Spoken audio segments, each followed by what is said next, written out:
Hello everyone. Sales and strategy management में हम लोगों ने प्रीवियसली जो लेक्चर थे उसमें ये डिस्कस किया था कि सेलिंग प्रोसेस में क्या क्या स्टेप्स होते हैं और उन स्टेप्स में क्या क्या हम लोग कर सकते हैं, क्या रूल्स थे, क्या किस तरह के अप्रोचेस थे, वो डिस्कस किया था। तो सेकेंड यूनिट के ही नेक्स्ट टॉपिक पे हम आज डिस्कस करेंगे। ये जो टॉपिक है वो है सेलिंग अप्रोचेस। तो इसमें हमारे पास कुछ अप्रोचेस हैं जिनको हम डिटेल में स्टडी करेंगे। इनको हम थ्योरीज भी बोल सकते हैं सेलिंग की। तो पहला अप्रोच जो हमारे पास है वो आइडास मॉडल है। ये हमने ऑलरेडी आइडास मॉडल को आइडा मॉडल के नाम से मार्केटिंग कम्युनिकेशन में पढ़ा था। यहाँ ये आइडास है, यानी कि एक ये जो एस है वो ऐड हुआ है। ये एस क्या है ये हम आगे इस डायग्राम से समझने की कोशिश करेंगे। तो आइडास मॉडल जो है वो एक तरीके से ये बता रहा है कि कस्टमर किन साइकोलॉजिकल स्टेप्स या साइकोलॉजिकल स्टेजेस से गुजरता है और उन स्टेजेस में सेलर जो है वो क्या अप्रोच उसको रखनी चाहिए जिससे कि वो कस्टमर को अट्रैक्ट कर सके और अपने प्रोडक्ट को खरीदने के लिए जो है वो एनकरेज कर सके। तो आइडास में जो सबसे पहला ए है, इसका मतलब है अवेयरनेस या अटेंशन। जब पोटेंशियल कस्टमर पहली बार हमारे प्रोडक्ट से अवेयर होता है, मे भी उसने पहली बार ऐड देखा हो, मे भी उसने कहीं पोस्टर देखा हो, या हमसे पहली बार मिल रहा हो, या अपने नेबर से जानता हो, फ्रेंड से सुना हो, किसी से भी, जब पहली बार वो हमारे प्रोडक्ट या सर्विस के बारे में जानता है तो ही बिकम्स अवेयर। यहाँ पर जो हमारी स्ट्रेटेजी, अगर हम नए हैं प्रोडक्ट में या नई मार्केट में कोई प्रोडक्ट लॉन्च कर रहे हैं, फॉर एग्जांपल हम एविएशन इंडस्ट्री में हैं और हमारी एयरलाइन नए डेस्टिनेशन से शुरू हो रही है, नए सिटीज को कनेक्ट कर रही है, तो वहां पर हमारा पहला काम होगा अवेयरनेस क्रिएट कराना। और उसके लिए जो भी हम मैसेज क्रिएट करेंगे उसका मेन ऑब्जेक्टिव होगा अटेंशन गेन करना। सामने जो भी हमारे प्रोस्पेक्टिव कस्टमर होंगे उनका ध्यान जब हमारी तरफ आएगा तभी वो अवेयर होंगे। क्योंकि ऐसा देखा जाता है और हम ये सच भी है कि जब हम अपने घर से बाहर निकलते हैं, आसपास देखते हैं, तो बहुत सारे एड्स हम देख रहे हैं, चाहे हम रील्स चला रहे हो, चाहे हम टेलीविजन देख रहे हो, चाहे हम बाहर जा रहे हो, बसेस पे पोस्टर्स, होर्डिंग सब लगे हैं। इतने ज्यादा एड्स हैं कि हम सारे जो सिग्नल्स हैं, सारे एड्स हैं जिसको हम स्टिमुलाई बोलते हैं, वो हम एक्नॉलेज नहीं करता है हमारा दिमाग। ठीक है, सब पे हमारा ध्यान नहीं जाता है। इसीलिए हमें ऐसा एड बनाना है जो कस्टमर का ध्यान खींच सके। ठीक, एक बार जब हम अवेयर हो जाते हैं, प्रोस्पेक्ट जो है वो हमारा अवेयर हो जाता है कि हाँ इस तरह के प्रोडक्ट या इस तरह के सर्विसेज अवेलेबल हैं, then the next step is to create interest. अब इंटरेस्ट क्रिएट करने के लिए आपको ध्यान यहाँ देना है कि इस तरह से ऐड हो, इस तरह से मैसेजेस हो जो कि हमारे प्रोडक्ट के फीचर्स को, बेनिफिट्स को जो है वो बता सके, स्पेसिफिकेशन को बता सके, जिससे कि जो हमारा कस्टमर है वो इंटरेस्ट ले और ज्यादा उसके बारे में जानने की कोशिश करे, उसके बारे में इंफॉर्मेशन लेने की कोशिश करे। जब कस्टमर इंटरेस्ट शो करता है तो वो हमारे प्रोडक्ट के बारे में और चीजें सर्च करेगा, ढूंढने की कोशिश करेगा, वेबसाइट पे जाएगा, फ्रेंड से पूछेगा, मोबाइल पे जो है वो अपने जो है उसकी वेबसाइट पे जा रहा है, चाहे ऐप के थ्रू देखने की कोशिश करेगा। ये इंटरेस्ट है। उसके बाद जब इंटरेस्टेड कस्टमर, पोटेंशियल कस्टमर हमारा इंटरेस्टेड हो चुका है, then the next stage is to create desire in our prospective customers. यहाँ पर हमारे जो कस्टमर हैं उनके मन में हमें एक डिजायर क्रिएट करना है। डिजायर क्या है? एक फीलिंग, एक अर्ज कि हमें ये प्रोडक्ट खरीदना है। तो ये करने के लिए अब हम यहाँ पर जो मैसेजेस होंगे, जो सेलर्स की तरफ से मैसेजेस आ रहे होंगे, वो डिजायर जनरेट करने के लिए होंगे। और इसको कैसे कर सकते हैं? यहाँ पर हमें अपने जो बेनिफिट्स, जो हम यहाँ पर बेनिफिट्स दे रहे थे कस्टमर को, वो बेनिफिट्स से कस्टमर की नीड कैसे सेटिस्फाई हो सकती है वो बताना है कि हमारे प्रोडक्ट को यूज करने से उसकी जो नीड है वो कैसे सेटिस्फाई हो सकती है, ये बताना है। और जब हम ये बताते हैं तो एक डिजायर जनरेट हो जाता है। Then the next stage is act. This AIDA model में this was the final stage जहां पर एक्शन होता है। ये वो स्टेज है जब कस्टमर जो है वो फाइनली जाके प्रोडक्ट खरीदता है, परचेज करता है, ये वो स्टेज है। यहाँ पर जो सेलर है वो क्या कर सकते हैं, सेलर जो है कुछ ऑफर्स निकाल सकते हैं कि यहाँ तक तो हमने डिजायर था, हमारे मन में आ गया, प्रोस्पेक्ट कस्टमर के मन में आ गया कि हम खरीदेंगे तो यही वाला प्रोडक्ट खरीदेंगे, इसी ब्रांड का ये प्रोडक्ट खरीदेंगे, बट अभी वो एक्शन में कन्वर्ट नहीं हुआ है। एक्शन में कन्वर्ट करने के लिए जो स्ट्रेटेजी अपनाई जाती है वो ये है कि जो कंपनी है वो एक कोई ऑफर निकाल दे सकती है कि आज लिमिटेड पीरियड ऑफर निकाल देगी, आज खरीदते हैं तो आपको इतना % डिस्काउंट मिलेगा, या इसके साथ ये बेनिफिट मिलेगा, एक्सटेंडेड वारंटी मिलेगी। इस तरह की चीजें जो है वो ऑफर करती है, और जब इस तरह का ऑफर कस्टमर देखता है जो कि ऑलरेडी उसके अंदर एक डिजायर है वो प्रोडक्ट खरीदने के लिए, तो ये डिजायर कन्वर्ट हो जाता है एक्शन पे। यहाँ पर कस्टमर जो है उस चीज को खरीद लेता है, क्योंकि उसके मन में तो था कि खरीदेंगे, बट नाउ अब उसको एक्स्ट्रा बेनिफिट भी मिल रहे हैं, लिमिटेड पीरियड है, बाद में जो है वो हट जाएगा, तो वो एक्शन लेता है। तो ये स्ट्रेटेजी रहती है। And the final stage is satisfaction. This S means, जो कि यहाँ पर एडिशन है आइडा मॉडल से एक्स्ट्रा, वो है सेटिस्फैक्शन। यहाँ पर सेटिस्फैक्शन जो है, जो अभी हम लोगों ने प्रीवियस लेक्चर में पढ़ा था कि प्रोडक्ट डिसोनेंस हो जाता है हमें, वो डिसोनेंस क्या था कि हमने जो प्रोडक्ट खरीदा है हम उससे सेटिस्फाई हैं कि नहीं, हमने सही किया कि नहीं, जो प्रोडक्ट जो प्रोस्पेक्ट के दिमाग में आ रहा है वो यहाँ पर हमें दूर करना है, डिसोनेंस को दूर करना है, कस्टमर को सेटिस्फाई फील कराना है। अगर उसको कोई प्रॉब्लम हो रही है तो फॉलो अप के दौरान उस प्रॉब्लम को जो है वो रिमूव करना है। प्रॉब्लम अगर हो रही है, मान लो प्रोडक्ट यूज करने में उसको प्रॉब्लम आ रही है, यूज करना नहीं आ रहा है, या उसको जो है उसकी कोई पार्ट्स जो है वो वर्क नहीं कर रहे हैं, तो ऐसे में वो हमें रिमूव करना है। और ऐसी अगर कोई प्रॉब्लम नहीं है तो भी जब आप उसको फॉलो अप करते हो तो उनको ये रियलाइज होता है कि उन्होंने जो प्रोडक्ट खरीदा है वो बहुत ही सोच समझ के अच्छा डिसीजन लिया है, ये यहाँ पर हमें कराना है। ठीक, जब ये सेटिस्फैक्शन क्रिएट हो जाता है, जब एक कस्टमर सेटिस्फाई हो जाता है, तो दो फायदे होते हैं। एक तो आगे चल के अगर उसको दोबारा जरूरत पड़ेगी उसी प्रोडक्ट की तो वो आपसे ही लेगा। ठीक, दूसरा वो आपके प्रोडक्ट के लिए एडवोकेसी का रोल, एडवोकेट का रोल प्ले करेगा। एडवोकेसी या एडवोकेट कौन होते हैं? ये वो लॉयल कस्टमर होते हैं जो आपके प्रोडक्ट को रेफर करते हैं अपने फ्रेंड सर्कल में, अपने नोन में, फैमिली में, पीयर्स में, कलीग्स में, वो आपके प्रोडक्ट को रेफर करेंगे कि ये प्रोडक्ट यूज करिएगा, ये बहुत अच्छा है, सर्विस तो बहुत ही एक्सीलेंट है। तो ये वो आइडा मॉडल, आइडास मॉडल है जिसके हमने अभी मार्केटिंग में आइडा के नाम से जाना था, इसमें आइडास मॉडल है। नेक्स्ट जो है वो हमारा मॉडल है सिचुएशन रिस्पॉन्स थ्योरी। ठीक है, सिचुएशन रिस्पॉन्स थ्योरी को हम right set of circumstances theory के नाम से भी जानते हैं, also known as right set of circumstances.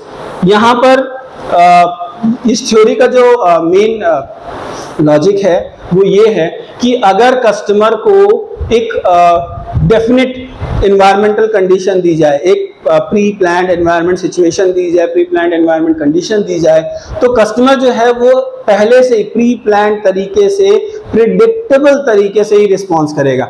यहाँ पर सेलर का जो मेन ऑब्जेक्टिव क्या है? सेलर का ऑब्जेक्टिव ये है कि जो प्रोस्पेक्ट है वो रिस्पॉन्स करे इन अ पॉजिटिव वे। कैसे रिस्पॉन्स करे? हमारे प्रोडक्ट को खरीद ले, यही हमारा रिस्पॉन्स है। तो वो हमारे जो है डिजायर्ड वे में तभी रिस्पॉन्स करेगा इस थ्योरी के हिसाब से जब हम उसको राइट सेट ऑफ सर्कमस्टेंसेस देंगे।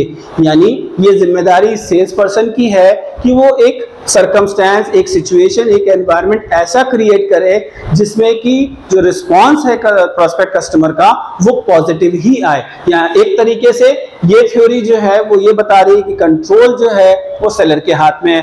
This theory is seller oriented, यानी कि सेलर को क्या करना चाहिए जिससे कि सेल जो है वो की जा सके, डील क्लोज की जा सके। सेलर के हाथ में क्या है? Seller must control the situation to produce a sale. अगर फॉर एग्जाम्पल की बात करते हैं, अगर हम किसी कस्टमर से मिलने जा रहे हैं तो होगा क्या कि कभी कभी ऐसा होता है कि हम जो है वेदर है वो अच्छा नहीं है, बहुत गर्मी हो रही है, या जहां हम उससे मिलने गए हैं वहां बहुत ज्यादा रश है, तो ये सिचुएशन अच्छी नहीं है, ये पॉजिटिव एनवायरनमेंट नहीं है जहां पर आप कस्टमर से बात, प्रोस्पेक्टिव कस्टमर से आप बात कर सकते हो, वो आपके चीजों को ध्यान ध्यान देगा, इसकी भी कोई चांसेस नहीं है। तो ज़्यादातर आप ऐसा एनवायरनमेंट चूज करो जहाँ पर प्रॉपर वेंटिलेशन हो, एसी चल रहा हो या उस तरह से माहौल हो, शांत हो एनवायरनमेंट, जो है वो काम हो, जिससे कि आप वहाँ पर कोई डिस्ट्रैक्शन ना हो, आपकी बातों को जो पोटेंशियल कस्टमर है वो ध्यान दे सके। ठीक है, तो इस थ्योरी में मेन है it emphasises on creating right circumstances. ठीक है, या राइट सिचुएशन हो, कौन क्रिएट करेगा? सेल्स पर्सन क्रिएट करेगा राइट सिचुएशन। क्यों करेगा? जिससे कि प्रोस्पेक्ट कस्टमर का ध्यान जो है, अटेंशन जो है वो खींच सके और इंटरेस्ट भी और डिजायर और फाइनली एक्शन में उसको कन्वर्ट किया जा सके। ठीक है, ज्यादातर क्या होता है जब सेल्स पर्सन प्रोस्पेक्टिव कस्टमर से मिलता है तो वो कुछ प्रेजेंटेशन देता है, उससे बात करता है, तो he is actually sending stimuli, है ना, कोई सिग्नल दे रहा है। जब भी हम कोई चीज बात करते हैं, फेशियल एक्सप्रेशन से हम कुछ जो है प्रेजेंट करते हैं, तो वो एक सिग्नल है हमारी तरफ से जो प्रोस्पेक्टिव कस्टमर की तरफ जा रहा है।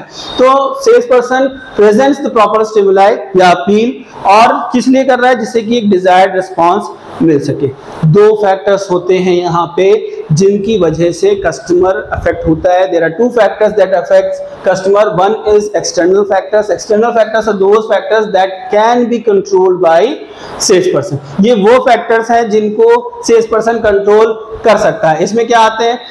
हम क्या बोलेंगे, यानी sales person, as a sales person हम अपने प्रोस्पेक्ट से क्या बात कर रहे हैं, कैसे रिमार्क्स दे रहे हैं, कैसे विश कर रहे हैं, कहाँ पे मिल रहे हैं, ये हमारे हाथ में कुछ हद तक होता है एज अ सेल्स पर्सन।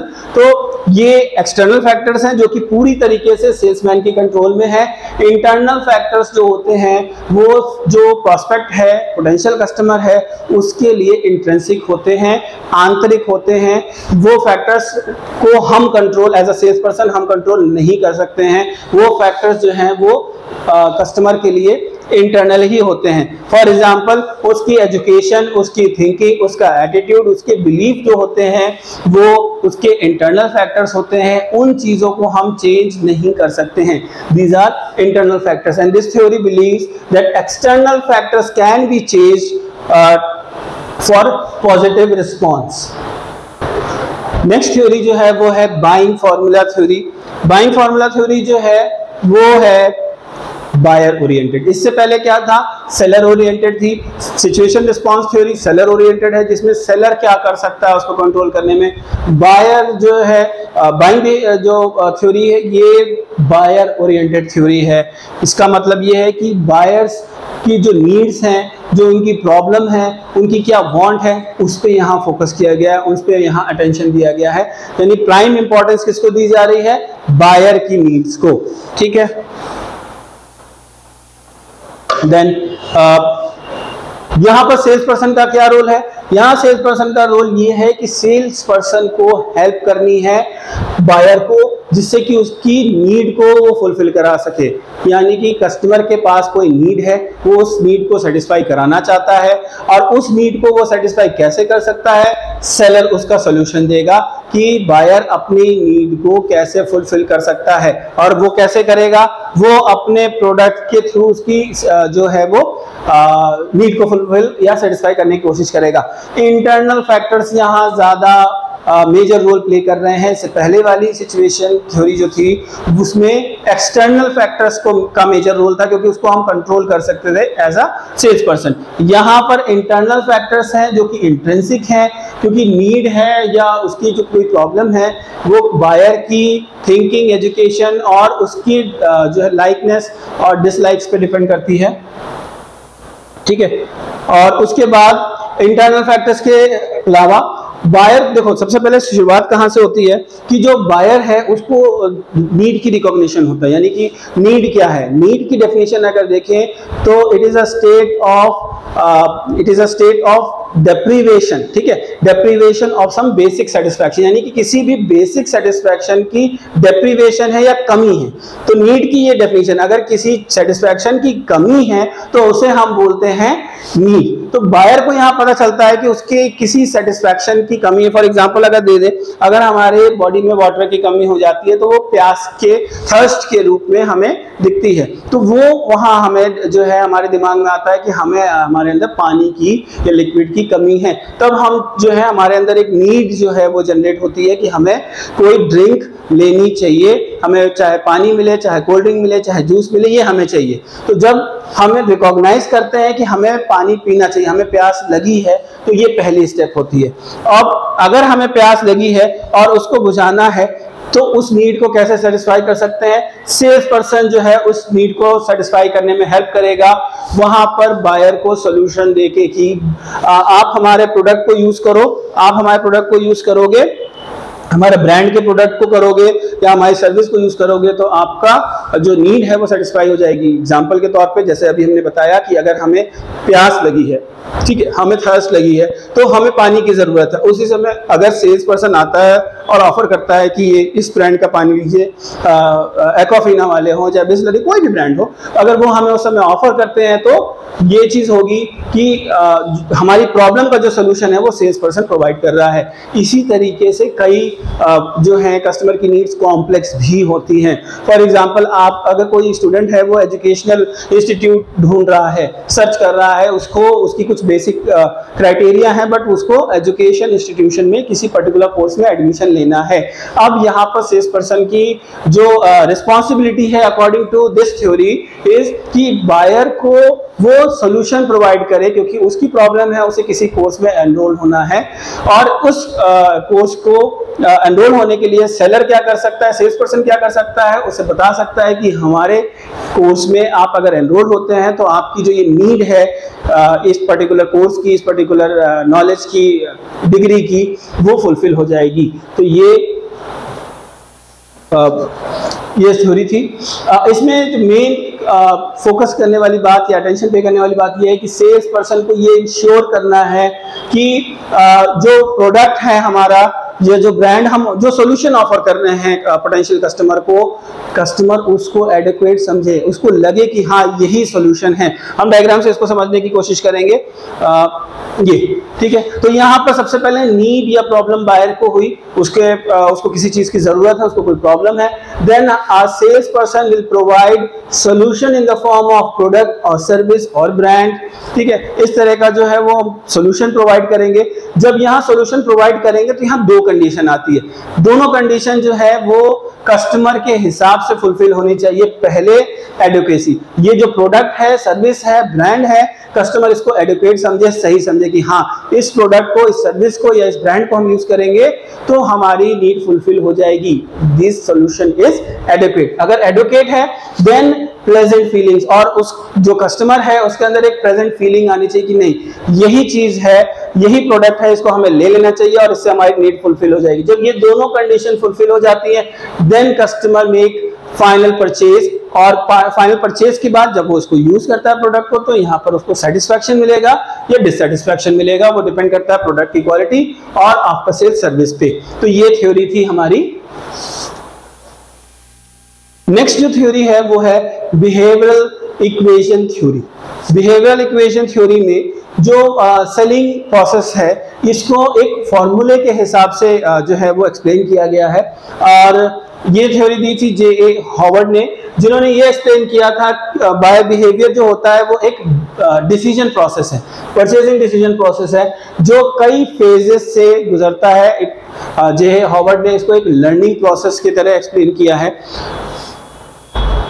इसमें 4 एसेंशियल जो हैं वो लर्निंग एलिमेंट्स हैं। इसके 4 essential elements are drive, cue, response and reinforcement. ठीक है, तो ये 4 जो हैं हमारे drive, cue, response and reinforcement, ये क्या एलिमेंट्स हैं इनको डिटेल में डिस्कस करते हैं।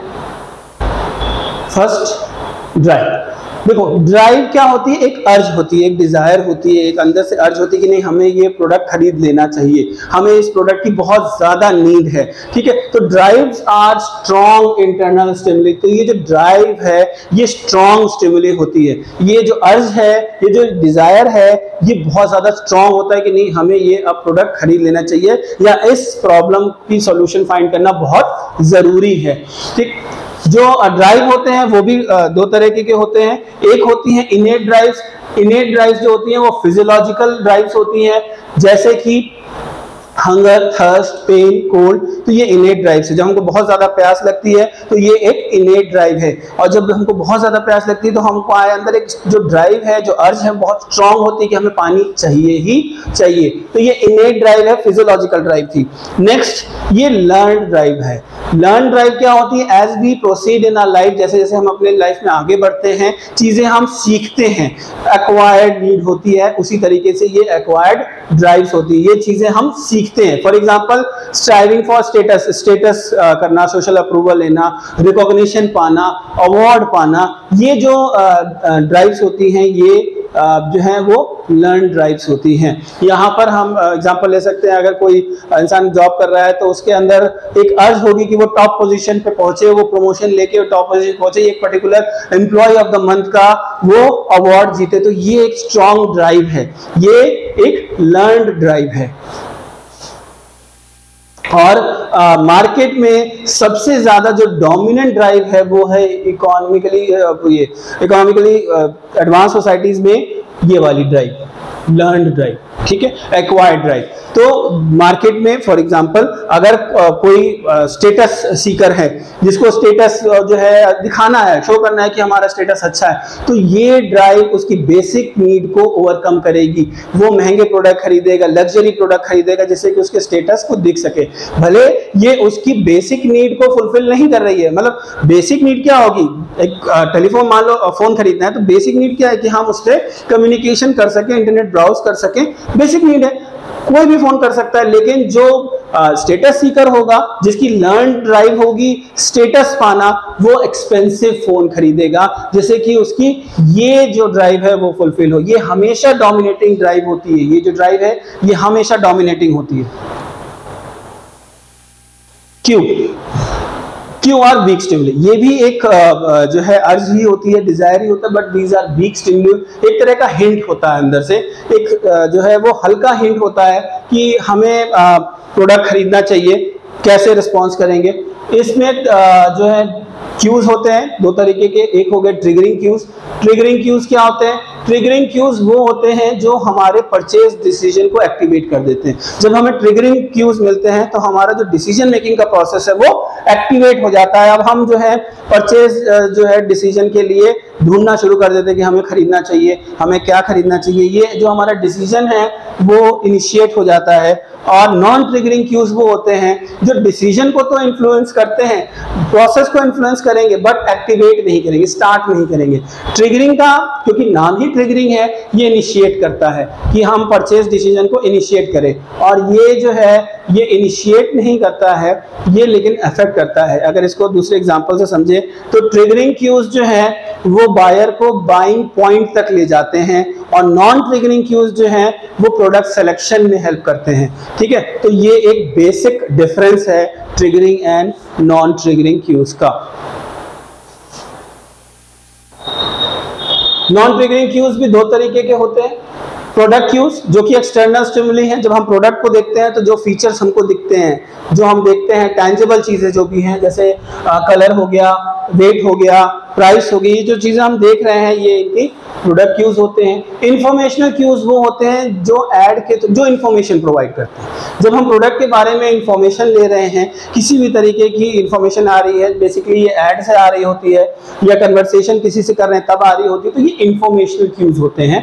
और स्पेसिफिक प्रोडक्ट्स वो हैं जो एक पर्टिकुलर प्रोडक्ट से ही क्यूज हमें मिलती हैं। नेक्स्ट, तो ड्राइव थी, सेकंड क्यूज थी, तीसरी हम रिस्पॉन्स करेंगे। ठीक,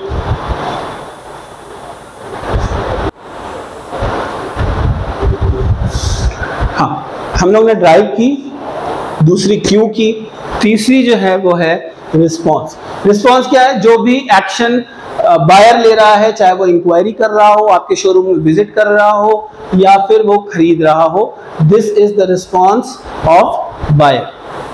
and the fourth one is reinforcement. कोई भी इवेंट, कोई भी चीज, कोई भी घटना ऐसी होती है जो हमारे डिसीजन को, एक पर्टिकुलर रिस्पॉन्स को करने के लिए स्ट्रेंथन करती है, टेंडेंसी बढ़ा देती है। फॉर एग्जांपल अगर हम सामान खरीदना चाहते हैं, मन में था कि हमको एक पर्टिकुलर प्रोडक्ट खरीदना है और कल हम उसका ऐड देखते हैं और फिर हमारा डिसीजन जो है वो फाइनल हो जाता है कि नहीं अब ले ही लेना चाहिए, तो ये रीइंफोर्समेंट है। इंसिडेंट क्या था, हमने ऐड देखा, और रीइंफोर्समेंट क्या हुआ, हमारा जो बाइंग डिसीजन है, इस प्रोडक्ट लेने का जो डिसीजन था वो और स्ट्रेंथन हो गया और स्ट्रांग हो गया। तो दिस इज रीइंफोर्समेंट। और इसको इन्होंने जे हॉवर्ड ने इसको एक इक्वेशन के फॉर्म में दिया है, that is B is equal to P into D into K into V। अब ये P D K V क्या है इसको समझते हैं।